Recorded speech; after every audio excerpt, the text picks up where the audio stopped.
Hi everyone, ఈరోజైతే ఎండు చేపలు కర్రీ అయితే ప్రిపేర్ చేస్తున్నానండి. చాలా బాగుంటుంది అనమాట.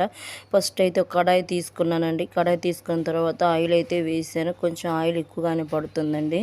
ఆయిల్ వేసిన తర్వాత నెక్స్ట్ అయితే ఆనియన్స్, కొంచెం పచ్చిమిర్చి, కరివేపాకుకి వేసుకోవాలన్నమాట. చాలా బాగుంటుందండి కర్రీ అయితే. చిన్నపిల్లల కాడ నుంచి పెద్దవాళ్ళు అందరూ తినొచ్చు అనమాట. చాలా టేస్ట్గా ఉంటుందండి. నాకైతే చాలా ఇష్టం అనమాట. ఇంకా మా అమ్మ అయితే తెప్పించిందండి. బాలింతలకు అయితే పాలు కూడా పడతాయంట.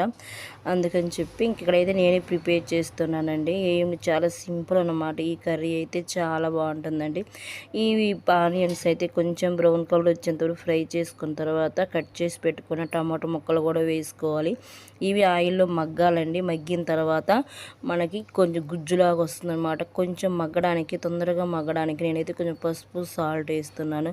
ఒక 10 మినిట్స్ సిమ్లో పెడితే మొత్తం గుజ్జులాగా అయిపోతుందండి. చాలా బాగుంటుందన్నమాట. చపాతీ, రోటీస్ ఇంకా రైస్లోకి అయితే చాలా బాగుంటుంది అనమాట. ఒకసారి ట్రై చేయండి. టమాటాలు అయితే మెత్తగా అయిపోయాయండి. మెత్తగా అయిన తర్వాత మనమైతే ఇవి నీట్గా క్లీన్ చేసుకోవాలండి. హాట్ వాటర్లో వేసి పెట్టి, ఎందుకంటే తీసుకుంటుంది ఈ డ్రై ఫిష్లో. అందుకని చెప్పేసి ఒక్కోసారి ఈరోజు టైం సరిపోలేదండి. లేదంటే లైట్గా మనము ఫ్రై చేసుకోవచ్చు అనమాట. ఫ్రై చేయకుండానే చేపలు మామూలుగానే వేసేస్తున్నానండి. చాలా బాగుంటుంది. ఎట్లా చేసినా కూడా ఎండు చేపలు అయితే చాలా బాగుంటుందండి. ఇవి చెరువు చేపలు అనమాట.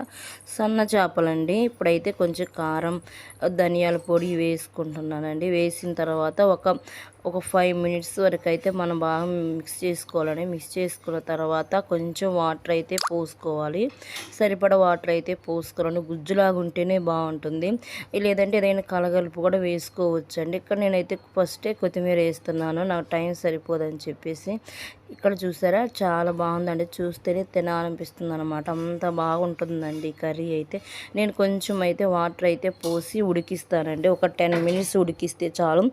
సన్న చేపలు కాబట్టి తొందరగానే ఉడికిపోతుందండి. ఏ ఫిష్ అయినా, ఫిష్ కర్రీ అయితే నాన్ వెజ్ కర్రీస్లో ఫిష్ కర్రీ చాలా తొందరగా అయిపోతుందండి. ఇక్కడ చూసారా, వాటర్ పోసిన తర్వాత ఒక 10 మినిట్స్కి అయితే నేను కొంచెం గ్రేవీ లాగా ఉంచాను అనమాట.